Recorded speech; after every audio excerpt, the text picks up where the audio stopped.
ಶನಿವಾರದ ನೇರ ಪ್ರಸಾರದ ಕಾರ್ಯಕ್ರಮ ಇಷ್ಟು ದಿನ ನಾವು 7.5 ಶನಿಯ ಬಗ್ಗೆ ನಿಮಗೆ ಸಾಕಷ್ಟು ಮಾಹಿತಿಯನ್ನ ತಿಳಿಸ್ಕೊಟ್ಟಿದ್ದೀವಿ. 7.5 ಇದ್ರೆ ಅದರಿಂದ ಆಗುವಂತಹ ಪರಿಣಾಮಗಳೇನು, ಯಾವ ರೀತಿ ಹುಷಾರಾಗಿರಬೇಕು, ಯಾವ ರಾಶಿಯವರಿಗೆ ಏನೆಲ್ಲ ಪರಿಣಾಮಗಳಿರುತ್ತೆ, ದೋಷಗಳಿದ್ರೆ ಹೇಗೆ ಪರಿಹಾರ ಮಾಡ್ಕೋಬೇಕು, ಇದರ ಬಗ್ಗೆ ಶಾಸ್ತ್ರಿಗಳು ನಿಮಗೆ ಪ್ರತಿ ವಾರದ ಸಂಚಿಕೆಯಲ್ಲೂ ಕೂಡ ತಿಳಿಸ್ಕೊಡ್ತಾ ಬಂದಿದ್ದಾರೆ. ಇವತ್ತು ಯಾರಿಗೆ ರವಿ ಬಲ, ಮೇಷರಾಶಿಗೆ ಸೂರ್ಯನ ಪ್ರವೇಶ ಆಗ್ತಾ ಇದೆ ನಾಳೆ ಏಪ್ರಿಲ್ 13. ಹಾಗಾಗಿ ಏನೆಲ್ಲ ಬದಲಾವಣೆಗಳಾಗತ್ತೆ, ಮೇಷರಾಶಿ ಪ್ರವೇಶ ಬೇರೆ ಯಾವ ರಾಶಿಗಳ ಮೇಲೆ ಪ್ರಭಾವ ಬೀರುತ್ತೆ, ಅದರ ಜೊತೆಗೆ ಸೂರ್ಯ ಗ್ರಹದ ಬಗ್ಗೆಯೂ ಕೂಡ ತಿಳ್ಕೊಳ್ಬೇಕು. ಯಾಕಂದ್ರೆ ನವಗ್ರಹಗಳಲ್ಲಿ ಸೂರ್ಯ ಅತ್ಯಂತ ಶ್ರೇಷ್ಠವಾದಂತಹ ಗ್ರಹ.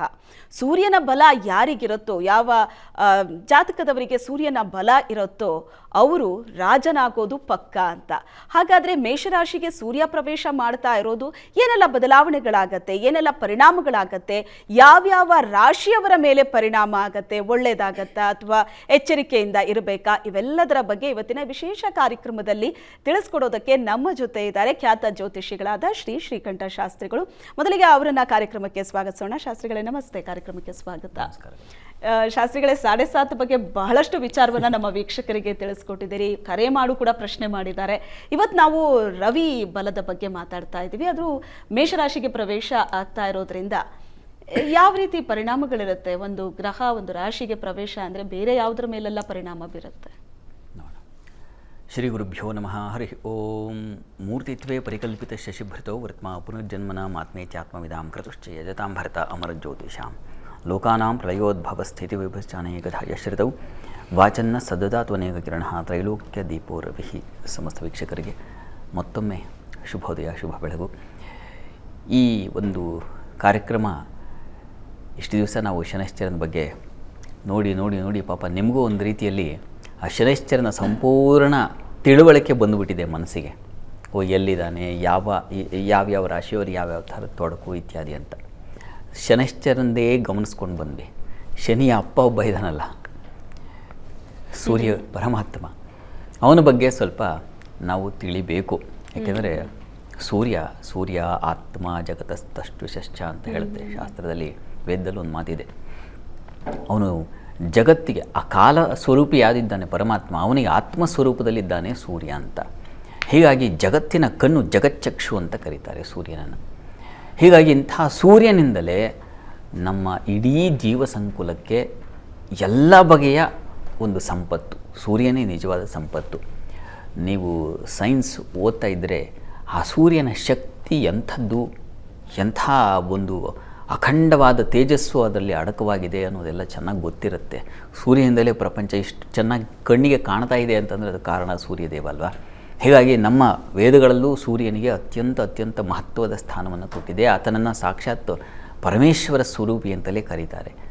ಉಪನಿಷತ್ತುಗಳಲ್ಲಂತೂ ಆ ಸೂರ್ಯ ಕಿರಣಗಳು, ನಭೋಮಂಡಲದಲ್ಲಿರ್ತಕ್ಕಂತಹ ಸೂರ್ಯ, ಅವನ ಕಿರಣಗಳು, ಆ ತೇಜಸ್ಸನ್ನು ತೆಗೆದರೆ ಅದು ಸಾಕ್ಷಾತ್ ಸೋಹಮಸ್ಮಿ ಅಂತಲೇ ಉಪನಿಷತ್ತೆಲ್ಲ ಹೇಳುತ್ತೆ. ಹೀಗೆ ಸೂರ್ಯ, ಆತನಿಗೆ ಸಮನಾದ ಶಕ್ತಿ ಮತ್ತೊಂದಿಲ್ಲ ಅಂತ ನಾವು ಕಾಣ್ತೀವಿ. ಅತ್ಯಂತ ಸರಳವಾಗಿ ಸೂರ್ಯನನ್ನು ನಮ್ಮ ಕವಿಗಳೆಲ್ಲ ಕೊಂಡಾಡಿದ್ದಾರೆ. ಎಲ್ಲ ಕವಿಗಳಿಗೆ ಸೂರ್ಯಚಂದ್ರರು ಒಂಥರ ವರ್ಣನೆಗೆ ಬೇಕಾಗಿರ್ತಕ್ಕಂಥ ಮಹಾ ಆಕಾರವಾಗಿಬಿಟ್ಟಿದೆ. ನಮ್ಮ ಕುವೆಂಪು ಅವರ ಮಾತು ತಮ್ಮೆಲ್ಲರಿಗೂ ಗೊತ್ತೇ ಇದೆ. ರವಿವದನವೇ ಶಿವಸದನವೋ. ರವಿವದನ ಅನ್ನೋದು ಏನಪ್ಪ ಅಂತಂದರೆ ಅದು ಶಿವಸದನ, ಶಿವನ ಮನೆಯಾಗಿದೆ ಅಂತ ಹೇಳ್ತಾರೆ ಕುವೆಂಪು ಅವರು. ಏನು ಬಿಸಿಲಿದು ಬರೀ ಬಿಸಿಲಲ್ಲವೋ ಸೂರ್ಯನ ಕೃಪೆ ಕಾಣು. ಬರೀ ಬಿಸಿಲು ಅಂತ ಅಂದ್ಕೊಂಡಿಯ ನೀನು? ಅಯ್ಯೋ ಮೂರ್ಖ ಮುಟ್ಟಾಳ, ಅಲ್ಲಪ್ಪ, ಅದು ಶಿವನ ಕೃಪೆ, ಸೂರ್ಯನ ಕೃಪೆ ಅಂತ ಹೇಳ್ತಾರೆ. ಬೇಂದ್ರೆಯವರು ಹೇಳ್ತಾರಲ್ಲ, ಬರೀ ಬೆಳಗಲ್ಲೋ ಅಣ್ಣ ಇದು ಅಂತ, ಮೂಡಾಲ ಮನೆಯ ಮುತ್ತಿನ ನೀರಿನ ಎರಕಾವ ಹೊಯ್ದ ಅನುಣ್ಣ ನೆರಕಾವ ಹೊಯ್ದ ಅಂತ. ಸೂರ್ಯ ಬಂದು ಎರಚಿದಾನೆ ನೋಡಿ, ಕದರ ಹಾಕಿದಾನೆ ಅವನು, ಯಾವ ಥರದ ಬೆಳಕಿನ ಕದರನ್ನು ಹಾಕಿದ್ದಾನೆ ಅಂತ. ಅದು ಕೊನೆಗೆ ಅವರು ಹೇಳ್ತಾರೆ, ಬೆಳಕಲ್ಲ ಇದು, ಅದು ಶಿವತೇಜಸ್ಸು. ಆ ರೀತಿಯ ಒಂದು ಉಪನಿಷದ್ ದೃಷ್ಟಿಯಲ್ಲಿ ಬೇಂದ್ರೆಯವರು ಬರೀತಾರೆ. ಇಂಥ ಎಷ್ಟೋ ಎಲ್ಲ ಕವಿಗಳು ಸೂರ್ಯನ ಬಗ್ಗೆ ಹೇಳಿದ್ದಾರೆ. ಹಾಗೆ ಸೂರ್ಯಶಕ್ತಿ ಅಂತಕ್ಕಂಥದ್ದು ಮನುಷ್ಯನ ಜೀವ ಸಂಕುಲ, ಮನುಷ್ಯ ಅಷ್ಟೇ ಅಲ್ಲ, ಪ್ರತಿ ಪ್ರಾಣಿ ಸಂಕುಲಕ್ಕೆ. ನಮಗೆ ಮಳೆ ಬರಬೇಕು ಅಂದರೆ ಸೂರ್ಯ ಹೀರಬೇಕು, ಆಮೇಲೆ ಮಳೆ. ಇಂಥವನು ಸೂರ್ಯ.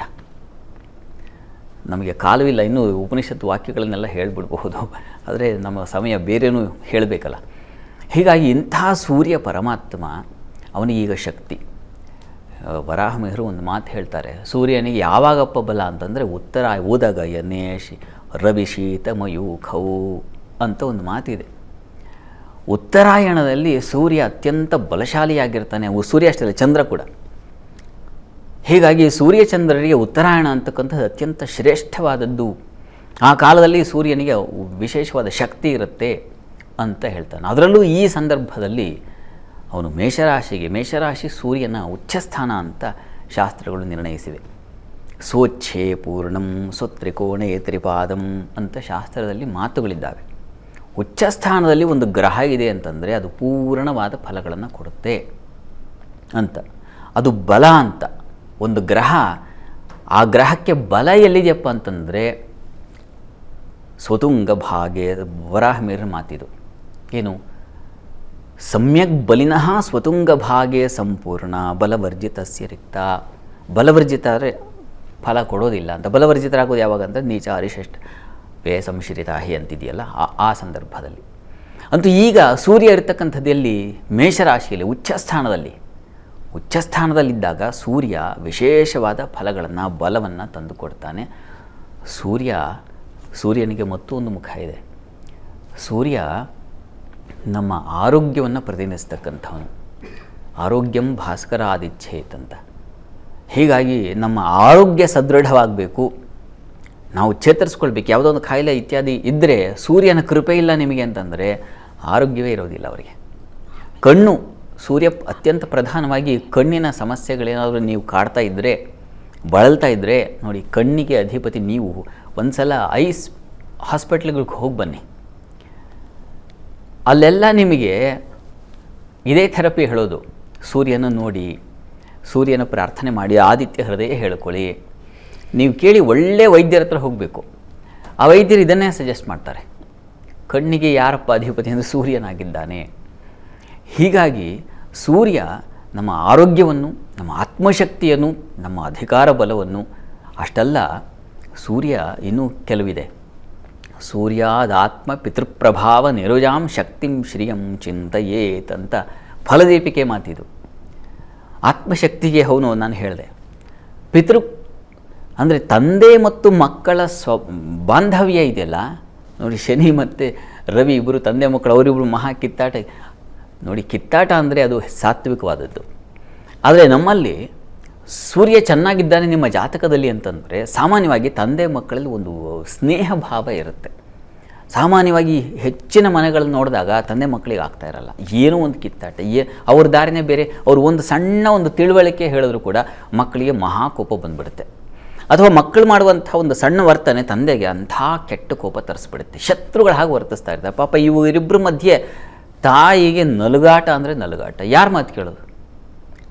ಗಂಡನ ಮಾತು ಕೇಳಬೇಕಾ, ಮಗನ ಮಾತು ಕೇಳಬೇಕಾ, ವಾತ್ಸಲ್ಯಕ್ಕೋ ಪ್ರೇಮಕ್ಕೋ, ಎಲ್ಲಿ ಒದ್ದಾಡೋದು ಪಾಪ. ಹೀಗೆ ಇಬ್ಬಂದಿಯಾಗ ಅದು ಬೇರೆ ಪರಿಸ್ಥಿತಿ ಬಿಡಿ, ಅದಕ್ಕೇನು ಆಮೇಲೆ ನೋಡೋಣ. ಅಂತೂ ಇವುಗಳನ್ನು ಸೂಚಿಸ್ತಾ ಇದ್ದಾನೆ ಸೂರ್ಯ. ಪಿತೃಪ್ರಭಾವ ನಿರುಜಾಮ್ ಅಂತ ಹೇಳುತ್ತೆ. ರುಜಾಮ್ ಕಾಯಿಲೆಯಿಂದ ಒದ್ದಾಡೋದಿಲ್ಲ ಅವರು. ಶಕ್ತಿಂ ಶ್ರಿಯಂ ಚಿಂತೆಯೇ. ಶಕ್ತಿ ಬೇಕಾ ನಿಮಗೆ, ಒಂದು ಉತ್ಸಾಹ ಬಲ ಬೇಕಾ, ಅದೆಲ್ಲವೂ ಬರತಕ್ಕಂಥದ್ದು ಸೂರ್ಯನಿಂದ ಅಂತ ನಮ್ಮ ಫಲದೀಪಿಕೆಯಲ್ಲಿ ವಿವರಣೆಯನ್ನು ಮಾಡ್ತಾರೆ. ಮತ್ತು ಶ್ರಿಯಂ ಸಂಪತ್ತನ್ನು ಕೂಡ ಸೂರ್ಯನಿಂದಲೇ ಕಾಣಬೇಕು ಅಂತಿದೆ. ಅಷ್ಟಲ್ಲದೆ ವರಾಹಮಿಹಿರರು ಮತ್ತೊಂದು ಕಡೆ ಹೇಳ್ತಾರೆ, ಏನು ಸೂರ್ಯನಿಂದ ಸಂತಾನ ಶಕ್ತಿಯೂ ಬರುತ್ತದೆ ಅಂತ. ಅಲ್ಲಿ ಒಂದು ಮಾತಿದೆ, ರವೀಂದು ಶುಕ್ರಾವನಿಜೈ ಸ್ವಭಾಗಗೈ ತ್ರಿಕೋಣ ಜಾಯಾರ್ಥ ಸುಖಾಸ್ಪದ ಸ್ಥಿತೈ ಅನ್ನುವಂಥ ಮಾತನ್ನು ಹೇಳ್ತಾರೆ. ಸೂರ್ಯ, ಚಂದ್ರ, ಶುಕ್ರ, ಅವನಿಜೈಹಿ ಅಂದರೆ ಕುಜ, ಇಷ್ಟೆಲ್ಲ ಗ್ರಹಗಳು ಬೇಕು ಅಂತ. ಅದರಲ್ಲಿ ಪ್ರಪ್ರಥಮವಾಗಿ ರವಿ, ಸೂರ್ಯ, ಅವನ ಅನುಗ್ರಹ ಇರಬೇಕು ಸಂತಾನಕ್ಕಿಂತ. ನಾವು ಸಾಮಾನ್ಯವಾಗಿ ಸಂತಾನಕ್ಕೆ ಪಂಚಮ ಸ್ಥಾನವನ್ನು ಗುರುವನ್ನು ಗಮನಿಸ್ತೀವಲ್ಲ, ಹಾಗೆ ಸೂರ್ಯನೂ ಪ್ರಭಾವಶಾಲಿ. ಗರ್ಭರಕ್ಷಾ ಸ್ತುತಿ ಅಂತ ಸೂರ್ಯನ ಕುರಿತಾಗಿ ಒಂದು ಸ್ತುತಿಯೇ ಇದೆ. ಹೀಗೆ ಸೂರ್ಯ ವಿಸ್ತಾರವಾಗಿ ಹರಡಿಬಿಟ್ಟಿದ್ದಾನೆ ನಮ್ಮ ಜೀವನದಲ್ಲಿ. ಈಗ ಇದನ್ನು ಗಮನಿಸ್ಕೊಳ್ಬೇಕು. ಇದಕ್ಕೆ ವಿಶೇಷವಾದ ದೃಷ್ಟಿ ಬೇಕಾಗುತ್ತೆ. ಸೂರ್ಯನ ಫಲಗಳನ್ನು ನಾವು ಹೇಗೆ ತಗೊಳ್ಳೋದು ಅಂತ ಅನ್ನಲಿಕ್ಕೆ ಅದರದೇ ಆದ ಒಂದು ದಾರಿಗಳಿದ್ದಾವೆ. ಈಗಂತೂ ಸಹಜವಾಗಿ ಸೂರ್ಯ ತನ್ನ ಬಲವನ್ನು ಕ್ರಿಯೇಟ್ ಮಾಡಿಬಿಟ್ಟಿದ್ದಾನೆ. ಒಂದು ನಾಳೆ ದಿವಸ ತಡವಾಗಿ ಮೇಷರಾಶಿಯನ್ನು ಪ್ರವೇಶ ಮಾಡ್ತಾನೆ. ಇರಲಿ, ಅಂತೂ ಸೂರ್ಯ ಆ ಮೇಷರಾಶಿಯ ಪ್ರವೇಶ ಅನ್ನೋದೇ ಮುಖ್ಯವಾಗಿ ಮೊದಲನೇದಾಗಿ ಈಳೆಗೆ ಮಳೆ ಬರ್ತಕ್ಕಂಥದ್ದು. ಅಶ್ವಿನಿ ನಕ್ಷತ್ರಕ್ಕೆ ಸೂರ್ಯ ಪ್ರವೇಶ ಆಗಿದೆ ಅಂದರೆ ಮಳೆ ಶುರುವಾಗುತ್ತೆ ಅಂತ, ಅಶ್ವಿನಿ ಮಳೆ ಶುರುವಾಗುತ್ತೆ ಅಂತ. ನೋಡಿ ಹೇಗೆ ಸೂರ್ಯ ನಮ್ಮ ಜೀವನಕ್ಕಲ್ಲದೆ ನಮ್ಮ ಭೂಮಿಯಲ್ಲಿ ಬೆಳೀತಕ್ಕಂತಹ ಬೆಳೆಗಳಿಗೆ, ಮಳೆಗೆ, ತನು ಮೂಲಕ ಇಡೀ ಪ್ರಾಣಿ ಸಂಕುಲಕ್ಕೆ ಆತ ಹೇಗೆ ಲೋಕದೀಪಕನಾಗಿದ್ದಾನೆ ಅನ್ನೋದು ನಮಗೆ ಗೊತ್ತಾಗುತ್ತೆ. ಹೀಗೆ ಸೂರ್ಯನ ಶಕ್ತಿ ಬಹಳ ಬಹಳ ವಿಶೇಷವಾದದ್ದು. ನಾವು ಅನುಷ್ಠಾನ, ಇದೆಲ್ಲದಕ್ಕಿಂತ ಹೆಚ್ಚಾಗಿ ಆ ಅನುಷ್ಠಾನದ ಕಡೆಗೆ ಬಂದುಬಿಟ್ರೆ, ನಾವು ಯಾವುದನ್ನು ಗಾಯತ್ರಿ, ಸಾವಿತ್ರಿ ಶಕ್ತಿ ಅಂತೀವೋ ಅದಿನ್ಯಾವುದೂ ಅಲ್ಲ, ಸೂರ್ಯಸ್ತತ್ ಸವಿತುಹೂ ವರೇಣಿಯಂ ಭರ್ಗೋ ದೇವಸ್ಯ ಧೀಮಹಿ ಅಂತ ಹೇಳಿದೆಯಲ್ಲ. ಗಾಯತ್ರಿ ಮಂತ್ರ ಯಾವುದನ್ನು ಇಡೀ ಪ್ರಪಂಚವೇ ಈ ದಿವಸ ಕೊಂಡಾಡ್ತಾ ಇದೆಯೋ, ಪ್ರಪಂಚವೇ ಆ ಮಂತ್ರಕ್ಕೆ ಮೊರೆ ಹೋಗಿದೆಯೋ, ಪ್ರಪಂಚವೇ ಆ ಮಂತ್ರದ ಅಧ್ಯಯನಕ್ಕೆ, ಆ ಮಂತ್ರದ ಅನುಸಂಧಾನದಲ್ಲಿ ಬಗೆದು ನೋಡುವ ಒಂದು ವಿಶೇಷ ಕುತೂಹಲವನ್ನು ಇಟ್ಕೊಂಡಿದೆಯೋ, ಅದಕ್ಕೆಲ್ಲ ಕಾರಣೀಕರ್ತ ಸವಿತೃದೇವ. ಹೀಗಾಗಿ ಅಂಥ ಮಹಾ ಸವಿತೃದೇವ ಆ ಸೂರ್ಯನ ಮೇಷರಾಶಿಯಲ್ಲಿ ಸಂಚರಿಸುವಾಗ ಜೀವಸಂಕುಲಕ್ಕೆ ಯಾವ್ಯಾವ ರೀತಿಯ ಬಲವನ್ನು ತಂದುಕೊಡ್ತಾನೆ ಅನ್ನೋದನ್ನು ಸ್ವಲ್ಪ ಸಣ್ಣ ಪ್ರಮಾಣದಲ್ಲಿ, ಪುಟ್ಟ ಪ್ರಮಾಣದಲ್ಲಿ ಅರ್ಥ ಮಾಡಿಕೊಳ್ಳೋ ಪ್ರಯತ್ನ ಇಲ್ಲಿ ನಡೀತಾ ಇದೆ. ಹೀಗಾಗಿ ಸೂರ್ಯನನ್ನು ಕಾಣುವ ದೃಷ್ಟಿ ನಾವು ಬದಲಾಯಿಸ್ಕೊಳ್ಬೇಕು. ಕೇವಲ ಒಂದು ಸೂರ್ಯನೂ ನೋಡ್ತಾ ಅಷ್ಟಲ್ಲ, ಸೂರ್ಯನ ಒಳಗೆ ಗರ್ಭೀಕೃತವಾಗಿದೆ ಆ ಶಿವಶಕ್ತಿ ಅಂತಕ್ಕಂಥದ್ದು. ಹೀಗಾಗಿ ಅದನ್ನು ನಾವು ಅನುಸಂಧಾನ ಮಾಡಲಿಕ್ಕೆ ಪ್ರಾರಂಭ ಮಾಡಿದ್ರೆ ನಮ್ಮೆಲ್ಲರಿಗೂ ಅಂಥದ್ದೊಂದು ಶಕ್ತಿ ಬಂದ್ಬಿಡುತ್ತೆ. ಪ್ರವಾಹವಾಗಿ ಹೇಗೆ ಸೂರ್ಯ ತಾಪದಲ್ಲಿ ನಮಗೆ ಬೆವರು ಹರಿಸ್ತಾನೋ, ಆ ರೀತಿಯಲ್ಲಿ ಸೂರ್ಯನ ಬೇರೆ ದೃಷ್ಟಿಯಿಂದಾಗಿ ನಮ್ಮೊಳಗೆ ಆ ಶಿವಶಕ್ತಿಯೇ ಹರಿದು ಬರುತ್ತೆ ಅನ್ನೋದ್ರಲ್ಲಿ ಸಂಶಯ ಇಲ್ಲ. ಸಾಕ್ಷಾತ್ ವಿಶ್ವಾಮಿತ್ರರು ಕಂಡುಕೊಂಡದ್ದು ಅದನ್ನೇ. ಎಷ್ಟೋ ವರ್ಷಗಳ ಕಾಲ, ದಿಕ್ಕಿನಲ್ಲಿ ಸಹಸ್ರ ವರ್ಷಗಳ ಕಾಲ ತಪಸ್ಸು ಮಾಡಿ ಅವರು ಕಂಡುಕೊಂಡದ್ದು ಏನಪ್ಪ ಕೊನೆಗೆ ಅಂದರೆ ಸವಿತೃ ಶಕ್ತಿಯನ್ನು. ಹೀಗಾಗಿ ಆ ಸೂರ್ಯ ಶಕ್ತಿ ಅಂತಕ್ಕಂಥದ್ದು ಬಹಳ ಬಹಳ ವಿಶೇಷವಾದದ್ದು. ಅದೆಲ್ಲವೂ ನಮಗೆ ದಕ್ಕಲಿ, ಅಂತಹ ಒಂದು ಪರಶಿವನ ಕೃಪೆ ನಮಗಾಗಲಿ ಅನ್ನುವ ದೃಷ್ಟಿಯಲ್ಲಿ ನಾವು ಸೂರ್ಯನ ಆರಾಧನೆಯನ್ನು ಮಾಡಬೇಕು. ಪ್ರತಿಯೊಬ್ಬರು, ಎಲ್ಲ ರಾಶಿಯವರು ಇದಕ್ಕೆ ಭೇದ ಇಲ್ಲ. ನನ್ನ ರಾಶಿ ಮಕರ ಅಲ್ವಾ, ನಾನು ಶನಿಶ್ಚರ ಅಲ್ವಾ, ನನ್ನ ರಾಶಿ ವೃಶ್ಚಿಕ ಅಲ್ವಾ, ನನ್ನ ಅಧಿಪತಿ ಕುಜ ಅಲ್ವಾ, ನನ್ನ ರಾಶಿ, ಹೀಗೆ ಬೇರೆ ಬೇರೆ ನೀವು ಹಾಗೆ ಚಿಂತನೆಯೇ ಮಾಡಬಾರ್ದು. ಶಾಸ್ತ್ರದಲ್ಲಿ ರಾಜಾನೌ ರವಿಶೀತ ಗೌ ಅಂತ ಹೇಳಿದೆ. ರಾಜಗ್ರಹ ಅದು ಸೂರ್ಯ ಎಲ್ಲರಿಗೂ ಹೌದು. ಸೂರ್ಯ ಚಂದ್ರರಿಂದಲೇ ಬೇರೆ ಬೇರೆ ಗ್ರಹಗಳಿಗೆಲ್ಲ ಬಲ. ಹೀಗಾಗಿ ಅದರಲ್ಲೆಲ್ಲ ಅತ್ಯಂತ ಪ್ರಭಾವಶಾಲಿ, ಸ್ವಭಾವತಃ ಹೇಳ್ತಾರೆ ನೈಸರ್ಗಿಕ ಬಲ ಅಂತ ಬರುತ್ತೆ. ಜ್ಯೋತಿಷ್ಯ ಶಾಸ್ತ್ರದಲ್ಲಿ ನೈಸರ್ಗಿಕವಾಗಿ ಯಾವ್ಯಾವ ಗ್ರಹ ಎಷ್ಟೆಷ್ಟು ಬಲಿಷ್ಠವಾಗಿದೆ ಅಂತ ನೋಡ್ತಾ ಹೋಗುತ್ತೆ. ಅಲ್ಲಿ ಹೇಳ್ತಾರೆ ಶಕುಬುಗು ಶುಚರಾದ್ಯ ವೃದ್ಧಿತೋ ವೀರ್ಯವಂತಹ ಅಂತ ಹೇಳುತ್ತೆ. ಶನೈಶ್ಚರನಿಂದ ಪ್ರಾರಂಭವಾಗುತ್ತೆ ಶಕುಬುಗು ಶುಚರಾದ್ಯ ಅಂತ. ಅದರಲ್ಲಿ ಅತ್ಯಂತ ವಿಶಿಷ್ಟವಾದ ನೈಸರ್ಗಿಕ ಬಲ ಹೊಂದಿರತಕ್ಕಂಥ ಗ್ರಹ ಯಾವುದಪ್ಪ ಅಂದರೆ ಅದು ರವಿಯಾಗಿದ್ದಾನೆ ಅಂತ ಹೇಳುತ್ತೆ. ಹೀಗಾಗಿ ರವಿಯೇ ಎಲ್ಲದಕ್ಕೆ ಕಾರಣೀಕರ್ತ, ರವಿಯಿಂದಲೇ ಎಲ್ಲ ಗ್ರಹಗಳು ಕೂಡ. ಹೀಗಾಗಿ ಸೂರ್ಯ ಅಂತಕ್ಕಂಥವ್ರು ಅತ್ಯಂತ ಶ್ರೇಷ್ಠ ಮತ್ತು ಪ್ರಭಾವಶಾಲಿ ಅನ್ನೋದು ನಾವು ಅರ್ಥ ಮಾಡಿಕೊಳ್ಬೇಕು. ಅದರ ಕುರಿತಾದಂಥ ಒಂದು ಕಾರ್ಯಕ್ರಮದಲ್ಲಿ ನಾವೀಗ ರವಿ ಫಲ ಏನು ಅಂತ ನೋಡಬೇಕು. ಇಡೀ ಬ್ರಹ್ಮಾಂಡಕ್ಕೆ ಸೂರ್ಯನೇ ಬಲ. ಹಾಗಾಗಿ ವ್ಯಕ್ತಿಗೂ ಕೂಡ ಸೂರ್ಯನ ಬಲ ಇದ್ದರೆ ಯಾವುದೇ ಸಮಸ್ಯೆ ಇಲ್ಲ. ಆತ ರಾಜನಾಗೋದು ಪಕ್ಕ. ಒಳ್ಳೆ ಆರೋಗ್ಯ, ಮೂಳೆಗಳ ಸಮಸ್ಯೆ ಬರೋದಿಲ್ಲ, ಕಣ್ಣಿನ ಸಮಸ್ಯೆ ಬರೋದಿಲ್ಲ ಅಂತ. ಇಂತಹ ಸೂರ್ಯ ಮೇಷರಾಶಿಗೆ ಪ್ರವೇಶ ಅಂದರೆ ಅಲ್ಲಿ ಎಷ್ಟು ಸಮಯದ ತನಕ ಆತ ಮೇಷರಾಶಿಯಲ್ಲೇ ಇರ್ತಾನೆ? ಆಮೇಲೆ ಇಷ್ಟು ಉಚ್ಚ ಆದಂತಹ ಸೂರ್ಯನ ಫಲಗಳು ಯಾವ ಥರ ಇರುತ್ತೆ? ಅಂದರೆ ಯಾವ ರಾಶಿಯ ಮೇಲೆ ಪ್ರಭಾವ ಇರುತ್ತೋ ಅವರು ಉಚ್ಚ ಸ್ಥಾನವನ್ನು ತಲುಪ್ತಾರ? ಹಾಂ, ಉಚ್ಚ ಸ್ಥಾನದಲ್ಲಿ ಸೂರ್ಯನ ಫಲ ಏನು ಅಂತ ಬರೆದಿದ್ದಾರೆ. ನೀವು ಇನ್ನೊಂದು ಪ್ರಶ್ನೆ ಕೇಳಿದ್ರೆ ಏನು? ಯಾವ ಅಂದರೆ ಎಷ್ಟು ಸಮಯದ ತನಕ? ಸೂರ್ಯ 1 ತಿಂಗಳಿರ್ತಾನೆ. ಸಹಜ, ನಮ್ಮೆಲ್ಲರಿಗೂ ಗೊತ್ತೇ ಇದೆ. ಅದು 1 ತಿಂಗಳ ಕಾಲ ಅಲ್ಲಿ ಮುಂದಿನ ಮೇ 14ರವರೆಗೆ ನಾವು ಸೂರ್ಯನನ್ನು ಆ ಸ್ಥಾನದಲ್ಲಿ ಕಾಣ್ತೀವಿ. ಸೂರ್ಯ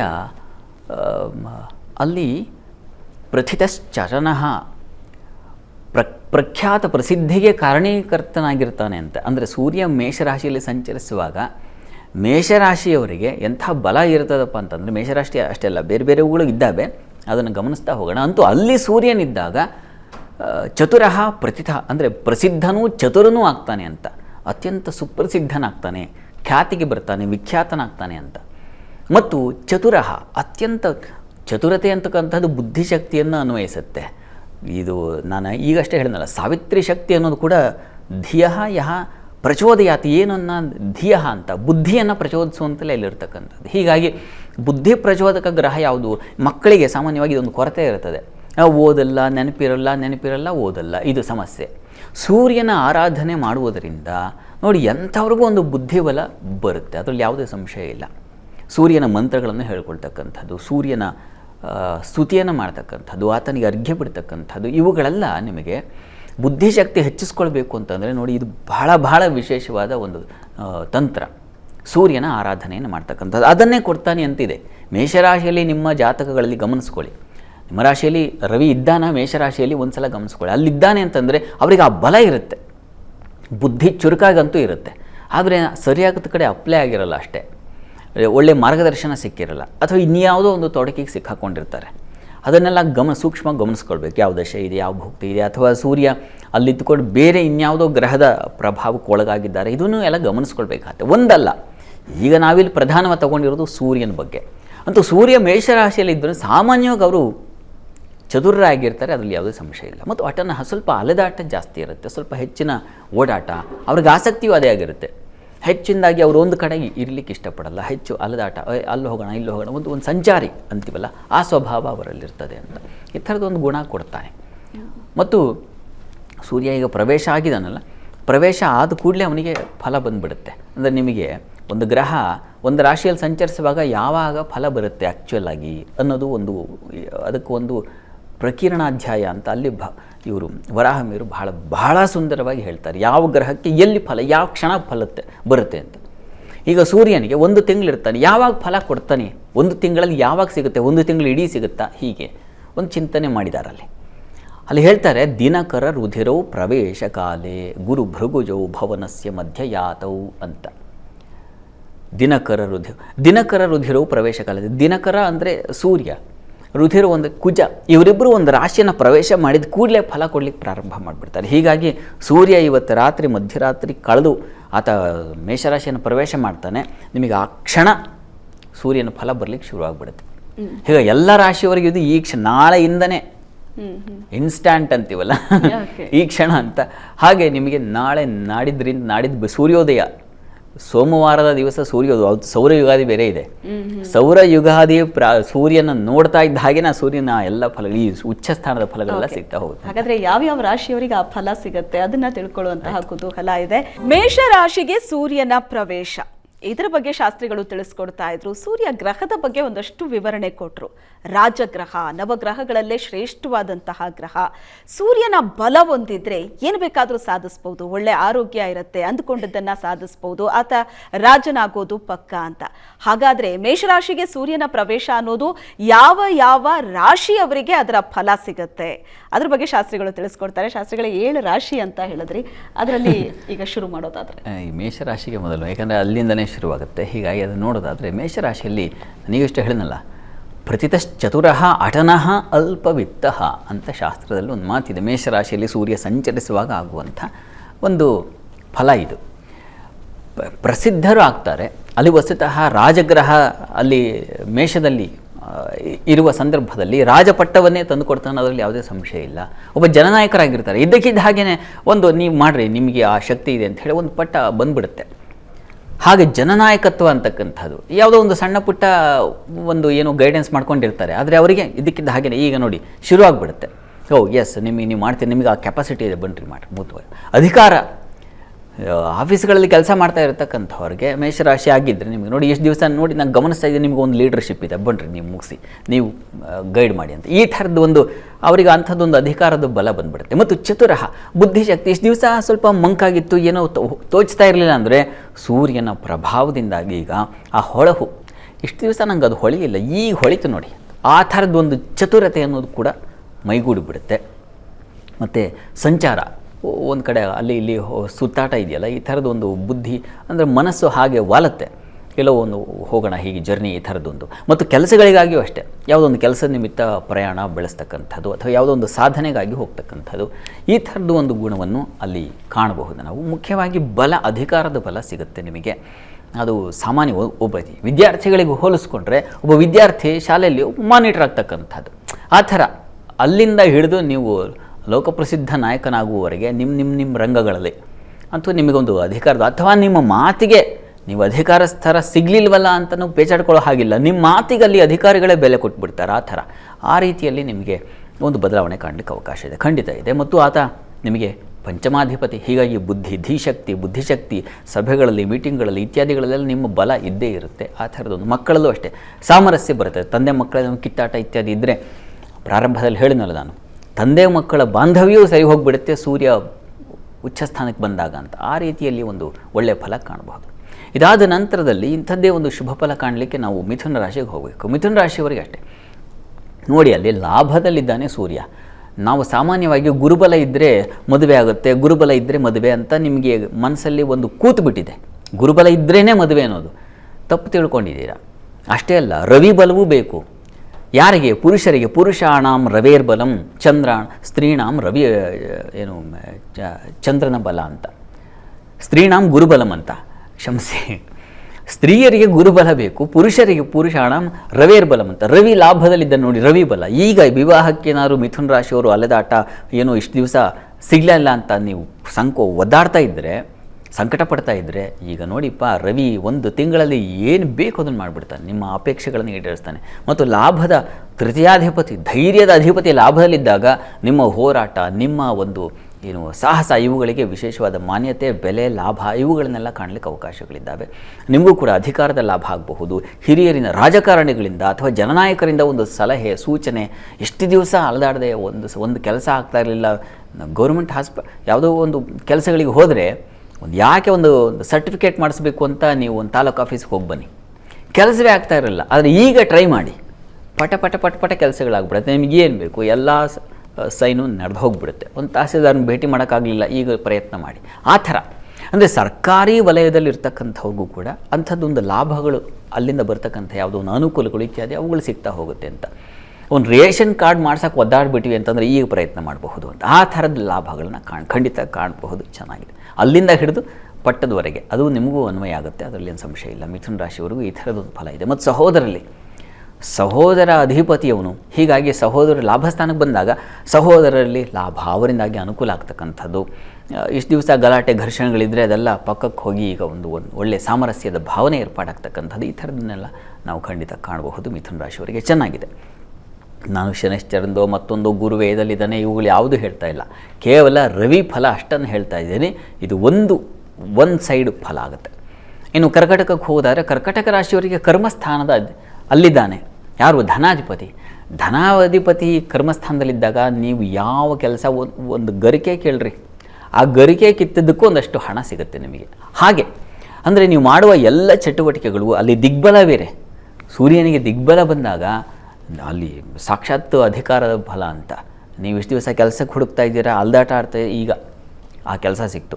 ಇಷ್ಟು ದಿವಸ ನೀವು ಅಪ್ಲೈ ಮಾಡ್ತಾಯಿದ್ದೀರಿ, ನನಗೆ ಬಡ್ತಿ ಸಿಗ್ತಾ ಇಲ್ಲ, ಮತ್ತೊಂದು ಬಡ್ತಿ ಸಿಕ್ತು. ಅಥವಾ ನೀವು ಯಾವ ಹಣಕಾಸಿನ ಸಂಪಾದನೆಗೆ ನೀವು ಯಾವ ಥರ ಕೆಲಸ ಹುಡುಕ್ತಾ ಇದ್ರೂ ಆ ಕೆಲಸಕ್ಕೆ ಅಷ್ಟು ಹಣ ಸಿಗುತ್ತೆ. ಒಂದು ಪ್ಯಾರಲಲ್ಲಾಗಿ ಇನ್ಕಮ್ ಇನ್ನೊಂದೇನು ಶುರು ಮಾಡೋಣ ಅಂತ ಒಂದು ಸಣ್ಣದಾಗಿ ಏನೋ ಶುರು ಮಾಡಿದ್ರು ಅದಕ್ಕೊಂದಷ್ಟು ಸ್ವಲ್ಪ ಮಟ್ಟಿಗೆ ಹಣ ಬಂತು ಅಂತ ಈ ಥರದೊಂದು ಸಮಾಧಾನ ಕಾಣಲಿಕ್ಕೆ ಖಂಡಿತ ಇದೆ. ನೀವು ಮಾಡಿದ ಒಂದು ಸಣ್ಣದಾಗಿ ಹೇಳಬೇಕು ಅಂದರೆ, ನೀವು ಮನೆಯಲ್ಲಿ ಒಂದು ಪಾತ್ರೆ ತೊಳೆದ್ರು ಅದಕ್ಕೊಂದು ಮೆಚ್ಚುಗೆ ಅಂತಕ್ಕಂಥ ಒಂದು ಧನ ಸಿಗುತ್ತೆ.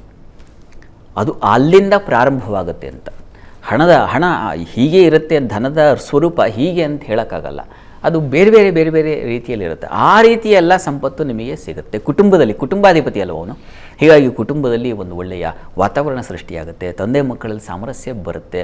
ಕುಟುಂಬದಲ್ಲಿ ಹಣಕಾಸಿನ ಸಮೃದ್ಧತೆ ಏರ್ಪಾಡಾಗ್ತಕ್ಕಂಥದ್ದು ಆಗಬಹುದು. ವಿದ್ಯಾಸ್ಥಾನ ಅದು. ಹೀಗಾಗಿ ವಿದ್ಯಾರ್ಥಿಗಳಿಗೆ ಒಂದು ಹೊಸ ಮಾರ್ಗದರ್ಶನ ಸಿಕ್ಕು ಬೇರೆ ರೀತಿಯ ಪ್ರಸಿದ್ಧಿ, ಖ್ಯಾತಿಗೆ ಬರ್ತಕ್ಕಂಥದ್ದು. ನೋಡಿ, ಎಷ್ಟೋ ಜನ ಒಂದು ಸಂಗೀತ ಮತ್ತೊಂದರಲ್ಲಿ ಪಾಪ ಸಣ್ಣ ಮಕ್ಕಳಿರ್ತಾರೆ, ಆದರೆ ತುಂಬ ಪ್ರಸಿದ್ಧಿಗೆ ಬಂದುಬಿಟ್ಟಿರ್ತಾರೆ. ಈ ಒಂದು ಸಂದರ್ಭ ಅದನ್ನು ಸೂಚಿಸ್ತಾ ಇದೆ.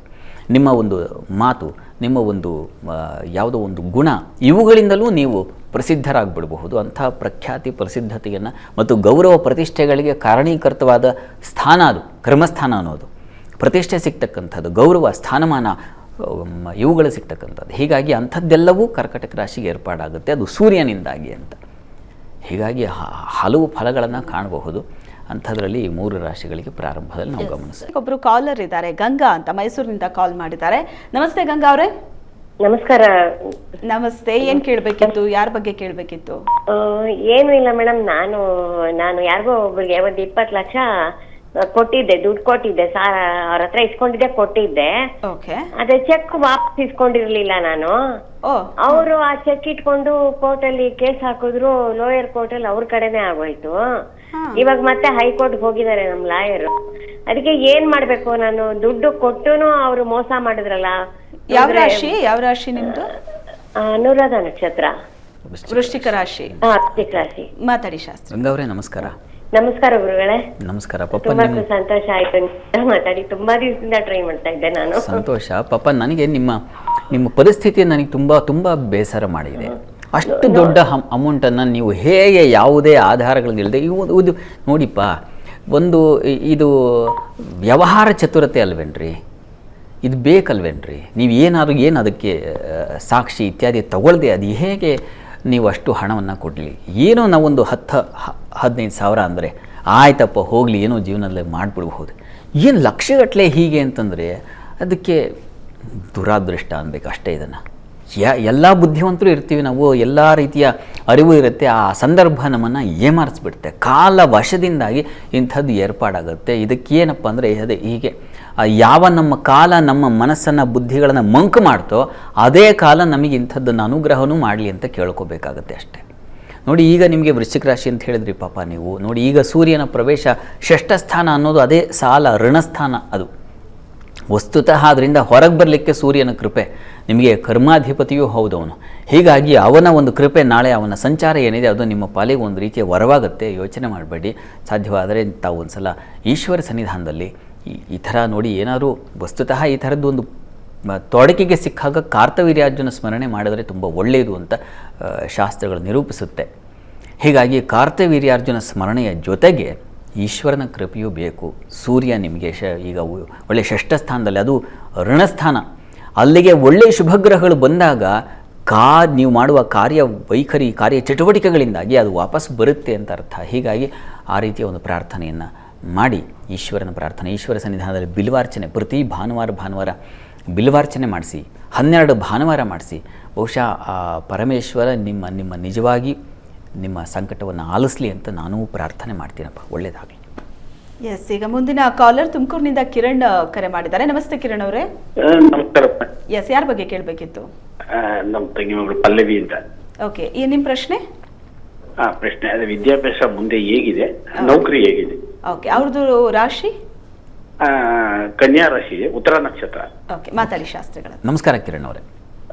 ನಮಸ್ಕಾರ ಗುರುಜಿ. ನಮಸ್ಕಾರ. ವಿದ್ಯಾಭ್ಯಾಸ ಹೇಗಿದೆ ಅಂತ ಪ್ರಶ್ನೆ ಅಲ್ವಾ? ಹೌದು. ನೋಡಿ, ಕನ್ಯಾ ರಾಶಿಯವರಿಗೆ ಸ್ವಲ್ಪ ವೀಕ್ ಇದೆ ಈಗ. Date of birth 30/1/2005. ಇಲ್ಲಿ ಅಷ್ಟು ಸಮಯ ಇಲ್ಲ ನನಗೆ ನೋಡ್ಲಿಕ್ಕೆ. ಹೌದಾ? ನನಗೆ ನೀವು ವಾಟ್ಸಪ್ ಮಾಡಿ, ಅಂದ್ರೆ ನಮ್ಮ ಜಾತಕ ಫಲ ಕಾರ್ಯಕ್ರಮ ಇದೆಯಲ್ಲ, ಅದು ಕಳಿಸ್ಕೊಡಿ. ಅದು ನೋಡ್ತೀನಿ.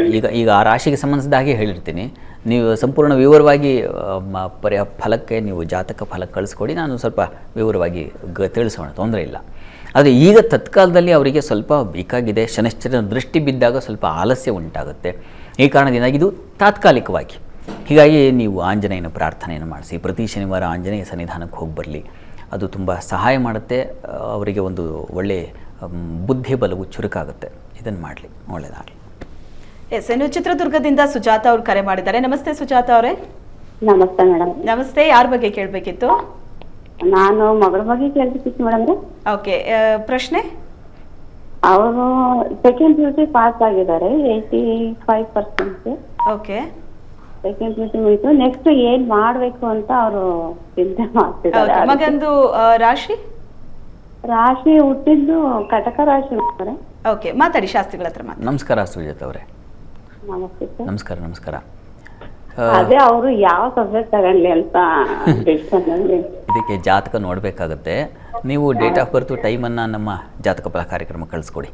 ಅದರಲ್ಲಿ ನಾನು ವಿವರಾತ್ಮಕವಾಗಿ, ಅಂದರೆ ಯಾವ ಗ್ರಹ ಬಲವಾಗಿದೆ ಅದನ್ನು ನೋಡಿಕೊಂಡು ಯಾವ ಸಬ್ಜೆಕ್ಟನ್ನು ಆಯ್ಕೆ ಮಾಡ್ಕೊಳ್ಬೇಕು ಗಮನಿಸೋಣ.